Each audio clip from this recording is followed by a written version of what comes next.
తెలుగు రాష్ట్రాల్లో ఉన్నటువంటి మాల సోదరులారా, బంధువులారా, మిత్రులారా, మరి తెలుగు రాష్ట్రాల ముఖ్యమంత్రులు చంద్రబాబు నాయుడు, రేవంత్ రెడ్డి, మన అపూర్వ సహోదరులు, గురు శిష్యులు ఇద్దరు కూడా ఎలక్షన్లో ఇచ్చినటువంటి హామీలు గాలికి వదిలేసి ఈ రాష్ట్రాల్లో వేరే సమస్యలే లేనట్టు చట్టబద్ధంగా సైంటిఫిక్గా ఏ డేటా లేకపోయినప్పటికీ కూడా ఎస్సీ వర్గీకరణ వల్ల ఎస్సీ వర్గీకరణ చేయకపోతే ఏదో ఈ దేశంలో పంపలంటుకుపోతాయి అన్నట్టుగా ఎస్సీ వర్గీకరణ అంశాన్ని తెర మీదకి తీసుకొచ్చి చట్టం చేయడం జరిగింది. మిత్రులారా, ఇది టోటల్లీ అన్యాయం. ఇది దీన్ని మనమందరం కూడా శాంతియుతంగా ప్రజాస్వామ్యతంగా ఎదుర్కోవాలి. లేకపోతే ఈ దేశంలో, ఈ రాష్ట్రంలో మన సామాజిక వర్గం ఉనికి ఉందా లేదా అనే ప్రశ్న ఎరైదవుతా ఉంది మిత్రులారా. ఎందుకంటే అన్ని రాజకీయ పార్టీలు, అన్ని సామాజిక వర్గాలు కూడా ఆల్మోస్ట్ ఆల్ మాల సామాజిక వర్గం మొత్తం రిజర్వేషన్ అంతా దోచుకు తినేస్తున్నారు, దొంగలు వీళ్ళని చెప్పేసి దుష్ప్రచారం చేస్తూ ఉన్నారు మిత్రులారా. ఎస్సీ రిజర్వేషన్ వల్ల మనకి 104కే లబ్ధి జరుగుతూ ఉంది.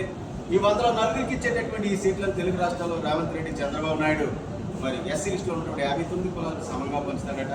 దేశవ్యాప్తంగా ఉన్నటువంటి 11 ఎస్సీ కులాలకు మోడీ గారు పంచుతారట. మరి ఇది సాధ్యమేనా అని చెప్పేసి ఈ సందర్భంగా వారిని ప్రశ్నిస్తూ ఉన్నారు. బైబిల్ చూసే ఉంటారు. మరి యేసుప్రభు అనేటటువంటి దేవుడు 2 రొట్టెలు 2 చిన్న చేపలను ఎన్నో వేల మందికి పంచాడని చెప్పేసి మనం చదువుకున్నాం. మోడీ గారు కూడా తను ఈ మధ్యకాలంగా కొంతకాలం క్రితం దేవుడిని ప్రకటించుకున్నాడు. బహుశా అది ఫాలో అవుతాడేమో నాకు డౌట్గా ఉంది మిత్రులారా. ఇకనైనా బయటికి రండి. చట్టాలు అయిపోయినాయి కదా, ఏమీ చేయలేమని అనుకోకండి మిత్రులారా. అది మీ బైబిల్ కానీ, ఖురాన్ కానీ, భగవద్గీత కానీ కానీ కాదు మార్చలేకపోవడానికి.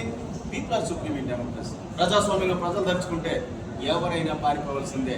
మరి నార్త్ ఇండియాలో రైతులు వ్యవసాయ చట్టాల విషయంలో ఏ విధంగా పోరాటం చేశారో అదే విధమైనటువంటి పోరాటాన్ని సెప్టెంబర్ 1st వీక్ నుంచి పిఠాపురం నుంచి ప్రారంభించి దేశవ్యాప్తంగా తీసుకెళ్తామని చెప్పేసి దీనికి ఇక్కడైనా మీరు అందరూ గుర్తెరిగి నిజాలు తెలుసుకుని బయటకు వచ్చి శాంతియుత పోరాటానికి మద్దతు ఇవ్వాలని చెప్పేసి కోరుకుంటూ, doctor Ratnakar, national president for మాల్ అండ్ రాక్స్, roar against categorization conspiracy of SCs and STs of India. Thank you, Chairman.